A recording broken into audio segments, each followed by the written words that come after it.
Federalism को लेकर कुछ सवाल उठ रहे हैं सर।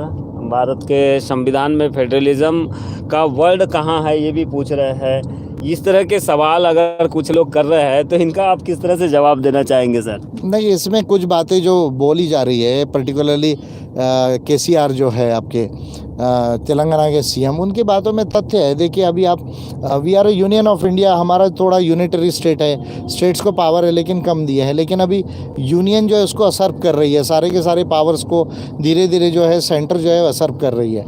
और इसमें कॉन्स्टिट्यूशन जो है वो डिफेंस में नहीं आ रहा है। तो कॉन्स्टिट्यूशन में जब डिफेंस में नहीं आएगा, उसमें क्लियर प्रोविजंस नहीं रहेंगे, तो सवाल तो लोग उठाने ही वाले हैं। तो मैं समझता हूँ कि कुछ बातें जायज़ उसकी, तो उसको देखना चाहिए, स्टडी करना चाहिए, और ज़रूरत है तो पॉजिटिव अमेंडमेंट करना चाहिए संविधान में। तो क्या फेडरलिज्म ये वर्ड है या नहीं सर? हमारे कॉन्स्टिट्यूशन में कौन सा क्लियरली नहीं है, क्लियरली फेडरलिज्म वर्ड नहीं है, पर यूनियन स्टेट्स का संबंध जो है वो लिखा हुआ है, उसका मतलब फेडरलिज्म ही होता है।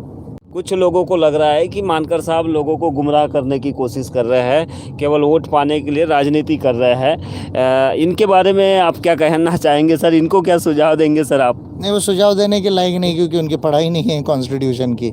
अगर उनकी खुद की कॉन्स्टिट्यूशन की पढ़ाई होती तो वो बुक लेके मेरे आगे बैठते थे और क्लियर कर लेते थे।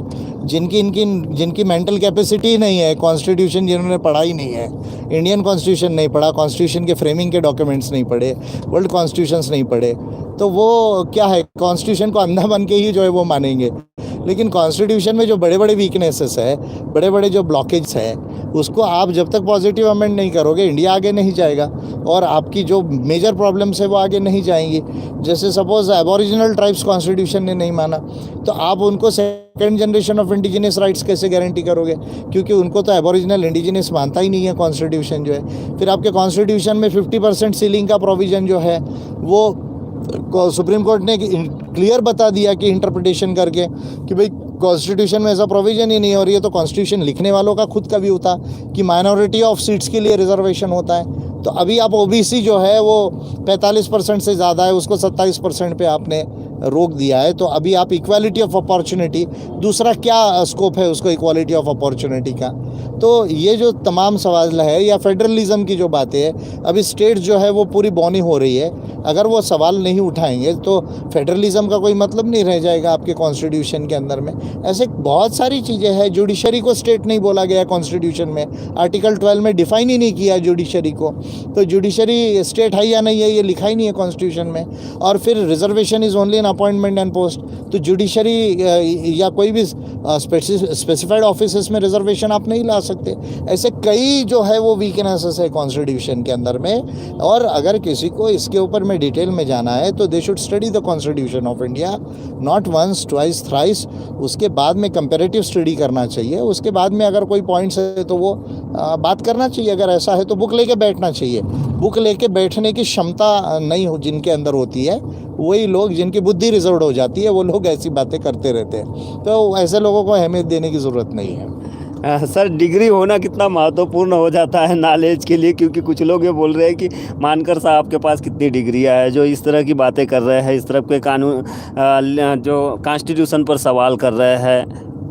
हर चीज़ डिग्री से डिसाइड नहीं होती। डिग्री ज़रूरत होती है कि एक एलिमेंट्री क्वालिफिकेशन के लिए, आपकी नौकरी के लिए, वहाँ तक ज़रूरी है। लेकिन नॉलेज के लिए कोई डिग्री की ज़रूरत नहीं। यहाँ तो लोगों ने डीएससी लेके भी गलत सोल्यूशन दिया है। ये भी हमने देखा है कि इकोनॉमिक्स के गलत सोल्यूशन डीएससी लेके दिया है। तो इसलिए डिग्रियों की कोई अहमियत नहीं होती है। एक लिमिट तक की डिग्रीज़ की जो है वो अहमियत है। अदरवाइज़ आप इंडिया की पीएचडी अगर देख लो तो उसकी क्या अहमियत है इंडियन पीएचडीज़ की?